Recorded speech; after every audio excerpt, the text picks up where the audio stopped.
Olha, a Polícia Civil de São Paulo prendeu na manhã de hoje 2 empresários ligados ao MBL, o Movimento Brasil Livre, por suspeita de envolvimento nos desvios de mais de 400 milhões de reais. A Operação Juno Moneta, realizada em conjunto pelo Ministério Público e Receita Federal, prendeu Alexander Mônaco Ferreira e Carlos Augusto de Moraes Afonso, investigados por lavagem de dinheiro e ocultação de patrimônio. De acordo com o Ministério Público, o MBL recebia doações de forma suspeita por meio de cifras ocultas em uma confusão jurídica empresarial com o movimento Renovação Liberal. Ao todo, foram cumpridos 6 mandados de busca e apreensão e 2 de prisão na cidade de São Paulo, incluindo a sede do MBL e em Bragança Paulista, no interior do estado. Em nota, o MBL afirmou que os 2 nunca foram integrantes do movimento e disse que as atividades empresariais e familiares dos fundadores do MBL são anteriores ao próprio movimento e não possuem qualquer vinculação. Em entrevista à Jovem Pan, o deputado federal e líder do MBL, Kim Kataguiri, disse que, embora não entenda os objetivos, para ele as investigações são frágeis.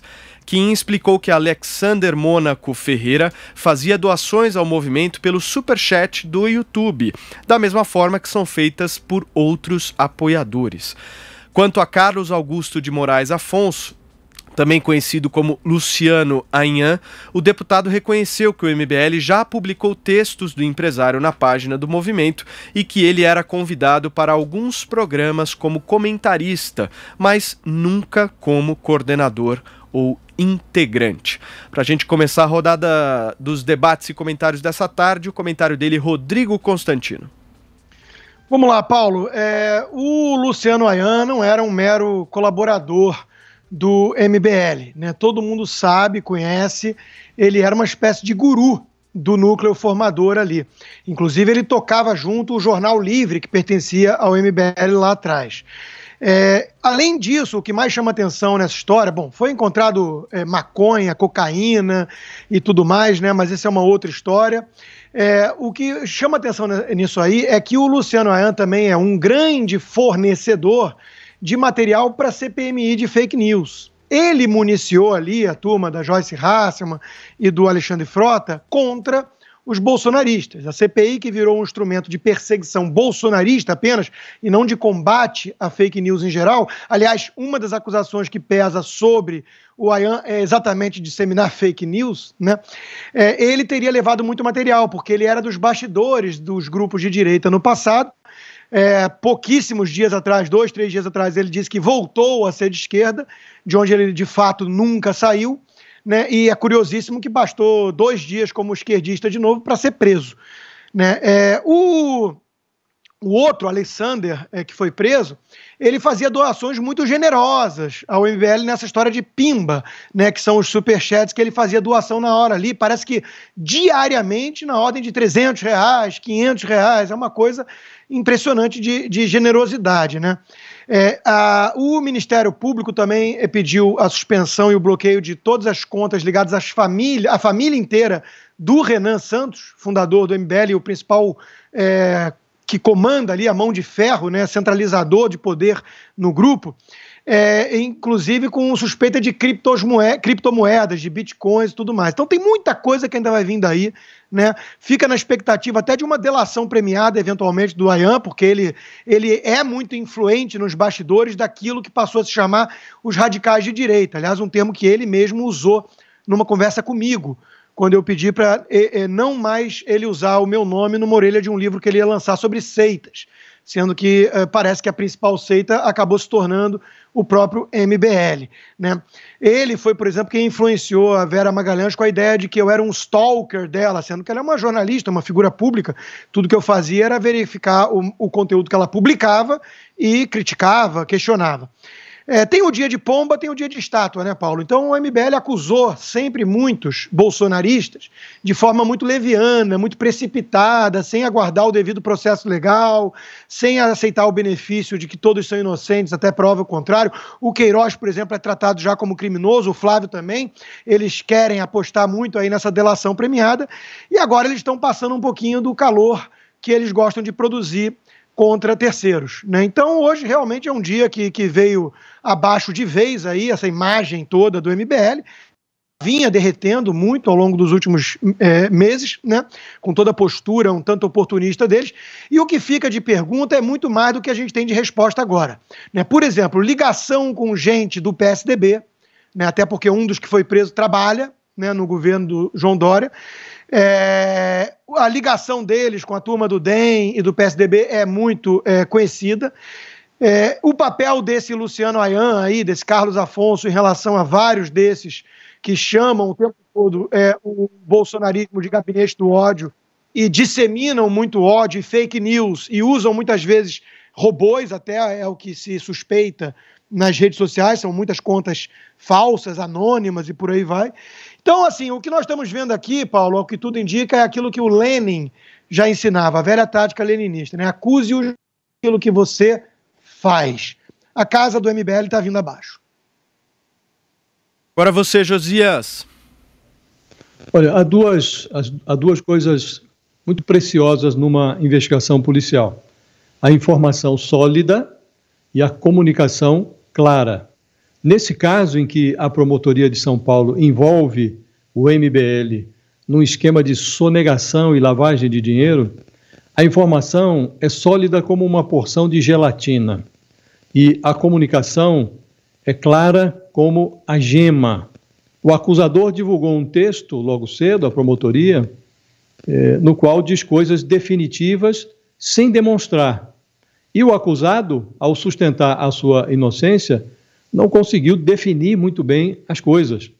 Espremendo-se as informações disponíveis até agora, tem-se a impressão de que os investigadores desbarataram um esquema de sonegação fiscal, coisa de 400 milhões de reais. Prenderam 2 personagens que têm o estranho hábito de criar e desativar empresas, algo que levou a promotoria a suspeitar de lavagem de dinheiro. Aí aponta-se, sem muita clareza, o vínculo dos 2 presos com o MBL, insinuando que o movimento seria financiado com verbas de má origem.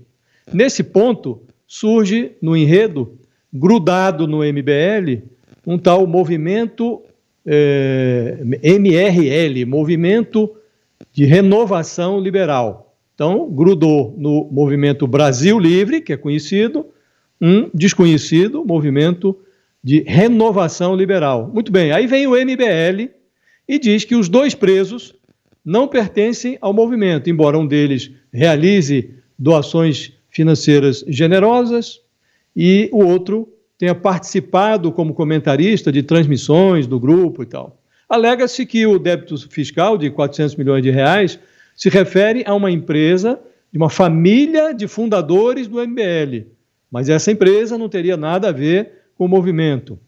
Os negócios da empresa não se confundiriam com o movimento.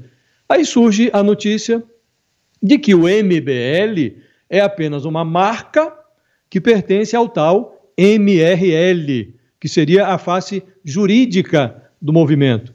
Então, nós estamos diante de informações, como disse, sólidas como uma porção de gelatina, comunicadas de maneira clara como a gema. O que se espera aqui é que a promotoria consiga se expressar melhor e que o MBL perceba que é preciso apresentar uma defesa mais nítida, sobretudo se as acusações forem, como eles dizem, infundadas. Esse movimento, não custa recordar, ele nasceu enrolado na bandeira da ética, e a ética não é algo que possa ser apenas propalado, é preciso ser demonstrado. Você então, Thaís Oyama. Pois é, Paulo, uma pena que a gente teve esse problema de áudio e eu não consegui ouvir o que o Constantino falou. Eu acho que ele teria muito a acrescentar porque ele conhece bem esse movimento. E perdi também parte do que o Josias disse. Mas o que eu acho é que é tudo muito estranho e confuso, porque o Ministério Público disse, até onde eu pude entender, que a operação tem 2 objetivos. Um é combater uma suposta sonegação fiscal, ou seja, um problema fiscal, um problema de Receita Federal. Aí a segunda motivação seria apurar a suposta confusão empresarial entre o MBL e o tal Movimento Renovação Liberal. O que me parece é que, ao prender 2 empresários acusados de estar passando a perna no fisco, o Ministério Público deu um jeito um tanto maroto aí de enfiar um movimento político no meio da operação. Porque qual que é a ligação do MBL com esses 2 presos? O MBL diz que é nenhuma. E daí eles, inclusive, conseguem comprovar que um desses presos, o Carlos Augusto de Moraes, vulgo Luciano Ayan, não sei como que alguém chama Carlos Augusto de Moraes, vai acabar se chamando Luciano Ayan, mas tudo bem. Diz que esse tal Luciano Ayan, ele rompeu publicamente há tempos com o MBL. E hoje, inclusive, se diz de esquerda. E tem posts dele dizendo isso, não sou do MBL, não compactuo com o MBL. Portanto, ele rompeu com o MBL e não é do MBL. Isso me parece claro. Depois, sobre essa suposta confusão empresarial entre o MBL e a outra empresa, também não me pareceu confusa. Como disse o Kim Kataguiri, o MBL não é uma empresa, ele é uma marca. E ele está sob gestão e responsabilidade, aí sim, dessa outra empresa. Me parece uma coisa clara e que faz sentido. Então, o único motivo para o MBL ter aparecido nessa operação parece que é o fato de que a família de um dos fundadores do movimento, o Renan Santos, um dia foi sócia da família do outro preso, o tal Alexander Mônaco Ferreira. E empresas, aliás, que já estão desativadas, não existem mais há anos. Então é tudo muito esquisito, porque do final o MBL entra na história simplesmente porque um dia o pai de um dos seus fundadores foi sócio de empresas que devem dinheiro para o fisco. Esquisito isso, não? Ou tem algo que nos escapa, ou que não foi revelado, o montante dessas generosas doações, por exemplo, que quantas todo mundo faz doação. Acho que o áudio da Thaís deu um pequeno problema, mas eu já vi por aqui que o Constantino pediu a palavra. Então vai lá, Constantino. Não, sim, Paulo, só para lembrar a Thaís, infelizmente acho que ela não vai nem ouvir isso, mas assim, realmente ela está certa, eu conheço bastante o MBL, inclusive eu participava de grupos com esses aí, os fundadores, os irmãos Ferreira dos Santos, né, o Renan e o Alexandre, o Kim e companhia, né? E não é verdade que o Ayan tenha se afastado, não, essa confissão que ele fez que ele é de esquerda tem pouquíssimos dias. O Ayan é uma espécie de guru do MBL, é muito influente no MBL, na diretoria, no núcleo duro do MBL e em outras áreas também, né, de gente aí da imprensa ou que andou montando dossiê sobre o gabinete do ódio, o suposto gabinete do ódio bolsonarista, né. Sobre o Alexander, ele se apresentava em mensagens privadas com pessoas como membro do MBL. A imagem dele, a página dele oficial nas redes sociais é do MBL, né? Não dá para descolar, não dá para dizer que não é próximo, né?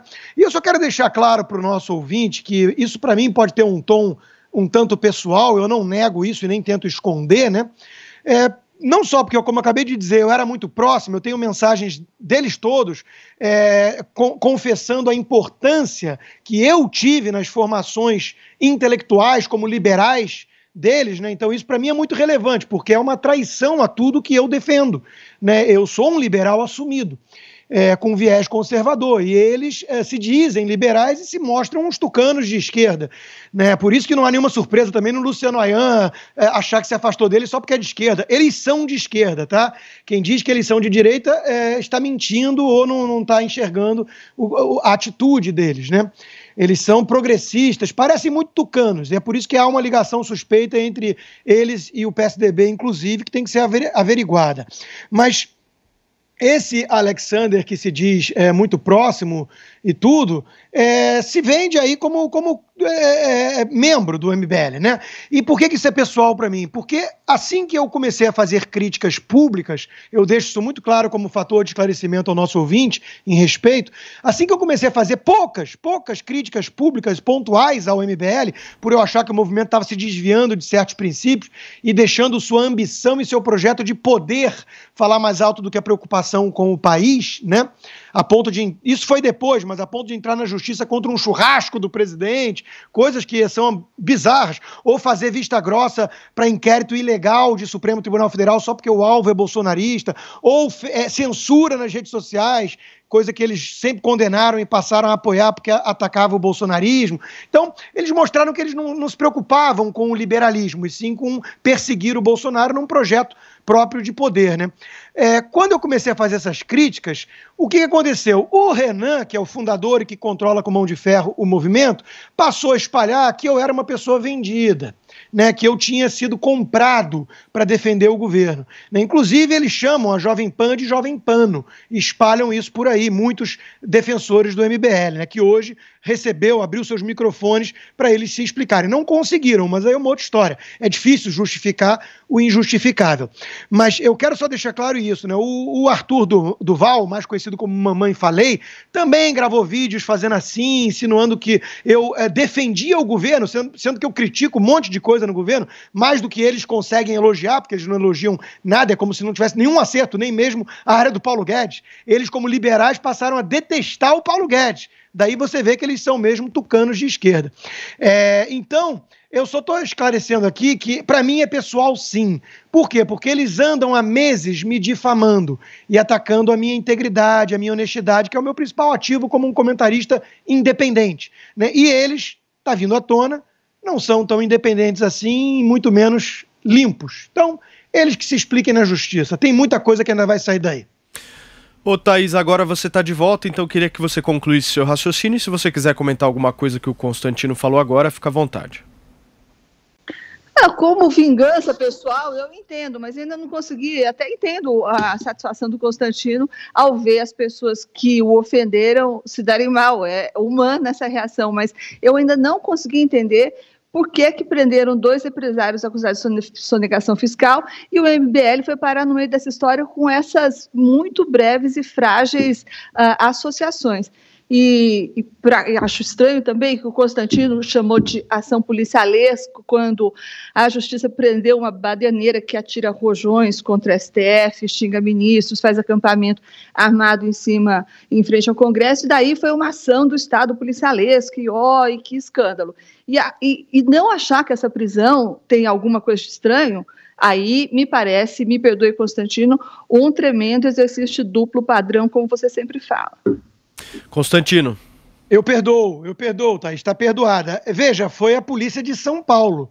Aí tem que ver se o presidente Bolsonaro controla muita coisa. Segundo, o caso da prisão da Sarah Winter e depois do jornalista Oswaldo Eustáquio, não tiveram acusações de crime, eles ficaram, a defesa sequer sabia do que estava sendo acusado, é por isso que dá um caráter de perseguição política. Veio de um inquérito ilegal do Supremo e tudo isso, né? Foram por conta de ataques verbais ao Supremo. Isso aqui, a suspeita é crime de lavagem de dinheiro. Crime envolve criptomoeda, envolve outras cositas mais. Então não tem nada a ver com um aspecto político. O aspecto político vem porque o movimento em si tem participação política. Mas o cheiro que tem aí é cheiro de corrupção, é outra história. É cheiro de dinheiro, de rachadinha do MBL, inclusive, que é o que muitos suspeitavam sempre, esse pimba, uma espécie de rachadinha, até porque tem gente lotada em gabinete, né, que recebe salário público e que devolve parte do salário por essas doações do Superchat. Isso não configura um pouco de rachadinha? Acusar no Queiroz é fácil, né? Mas e quando é que acusa diante de um espelho, então? Então é disso que se trata, desmoralizar aqueles que bancavam os puristas. E um movimento que está repleto de opacidade. Nunca teve transparência, vários ex-coordenadores saíram por conta disso, inclusive, denunciando a falta total de transparência. Quando perguntavam sobre CNPJ, sobre quem banca, sobre essas coisas, eram ameaçados de expulsão já. Eu andei entrevistando alguns, né? Então a coisa é maior do que isso. Não me parece um estado policialesco, inclusive, quando a polícia encontra cocaína num prato de manhã na casa do sujeito. Acho que o crime aí tem outra natureza. Thaís? Mas não, tem uma confusão. O que cocaína tem a ver com sonegação fiscal e como que alguém pode ser preso com base em cheiro, em cositas más que a gente não sabe, Constantino? Isso não me parece nada justo e não me parece nada coerente com o que a gente fala aqui. Se todo mundo começar a ser preso pelo cheiro e por cositas más que ninguém sabe quais são essas cositas, aí vai ficar complicado, não? Não, mas tem a denúncia, né? A denúncia está feita, o Ministério Público não abriu tudo, porque diz que pode comprometer as investigações, pediu para congelar um monte de criptomoeda e Bitcoin da família toda do Renan dos Santos. Então, tem indícios de coisas aí, né? Tem lá a denúncia toda feita. E o que vimos, o que veio à tona, deve ser a ponta do iceberg, né? Agora, chamar de prisão política, isso aí tem que condenar a polícia de São Paulo, é grave, né?